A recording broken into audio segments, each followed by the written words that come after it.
Welcome to Nasdaq Trade Talks. I'm Jill Malandrino, global markets reporter at Nasdaq.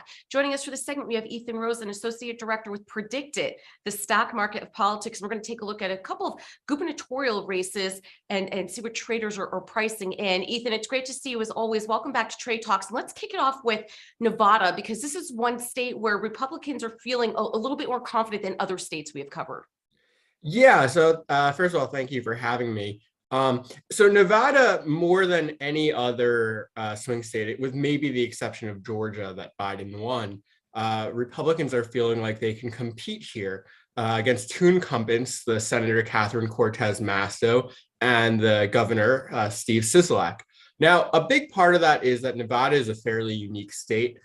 First of all, it's uniquely dependent on tourism. So consider, people who suffered during COVID when people weren't coming into the state, in particular to Las Vegas, maybe to Reno. The tourism industry suffered immensely, and Republicans are hoping that they could capture some of the anger and frustration at, COVID policies and economic policies that hurt, Nevada businesses. The second is that the two candidates, Adam Laxalt and Joe Lombardi, that Republicans are running in these seats, have been more disciplined than some of the other Republican candidates we've seen. You and I have talked about that. This has been a big problem for Republicans, that their candidates are making gaffes left, right, and center. Not so much here. And then one final factor is that the Democratic Party is in disarray in Nevada. There's a lot of infighting between the left wing, maybe more the Bernie Sanders wing, and the traditional establishment moderate wing. We talk a lot about divisions between Republicans, but divisions between Democrats are a big factor here. Right. And let's move along to Michigan for a moment. And this isn't anything to do with the Republican gaffe, but more so with policy and legislation where, one of the opponents is really making a big push about, anti-abortion legislation that's been going through and it's being capitalized on. Yeah. So if your goal is to win the gubernatorial house in Michigan, to win the governor's mansion, this is a big mistake. Tudor Dixon, the Republican nominee, is on the record saying that she wants an abortion ban with no exceptions. Now, Republicans, and we've talked about this in other states, Republicans had hoped to talk about economic factors where they feel they have an opening, about crime, about immigration.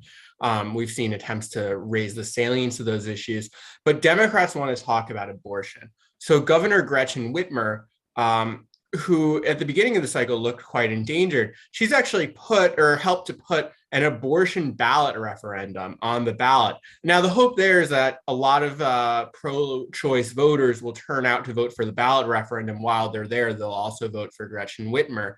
Whether that happens, we'll see. But Whitmer has definitely succeeded, undeniably, at raising the profile of this issue. And that's part of why in Nevada, Democrats are at 50%. In Michigan, which is exactly as red, exactly as blue, just as purple as Nevada, it's 85% for Whitmer. Yeah, it's so interesting, Ethan. I have a feeling if abortion was not on the ballot, we would not be having this conversation. It would be a little bit more clear in terms of the Republicans taking a lead. Let's wrap up and talk about New Mexico. How are they faring there? So this is a state where at the beginning of the cycle, Republicans were really hoping to pull off a surprise, and they still are. So on PredictIt, it's 80 for the Democrat incumbent, 20 for the challenger. Part of why I wanted to talk about New Mexico today is because we talk a lot in this country about, intractable partisanship, about how so many voters would never vote for a Democrat, would never vote for a Republican.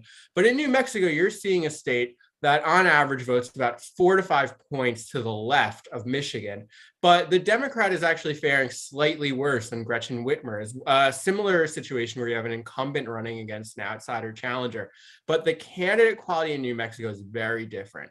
Mark Ronchetti, the challenger, has run a very disciplined campaign running on economic matters. It's not clear that that'll be enough to win. I mean, keep in mind, New Mexico is a relatively blue state, even though Republicans like to compete there. But his 20% to win is not nothing, and that is in a big part because candidates matter and message discipline matters. Yeah, it's going to be interesting with message discipline, and what's so another element of abortion legislation that is so challenging. Prior to COVID, we weren't talking about vaccine mandates, right? And kind of the counter to that was, don't tell me what to do with my body. However, it's okay to tell a woman what to do with her body when it comes to abortion. So there are so many issues wrapped into this one thing on the ballot when you think about social, culture, religious norms, and then having choice over one's body. It's going to be interesting to see how it plays out and how it could potentially set precedent for these types of items going forward. Oh, absolutely. And you see, we talked about 3 states today, but there are a number of other states, California, Kentucky. There are a few more. I don't know them all off the top of my head, where Democrats are trying to put direct ballot initiatives on the ballot to get voters to come out, because they believe, kind of as you're talking about, that this issue neutralizes some of the attacks against them. There's a big wing of the party that's upset over COVID vaccine mandates. Democrats hope to neutralize that with the abortion issue. Yeah. They're really hoping to capitalize this on a national level. We'll see if it works, but as you said earlier, it certainly has changed the conversation. Yeah. All right, Ethan, we appreciate the insight as always. Thanks for joining us on Trade Talks. I'm Jill Malandrino, Global Markets Reporter at Nasdaq. Thank you.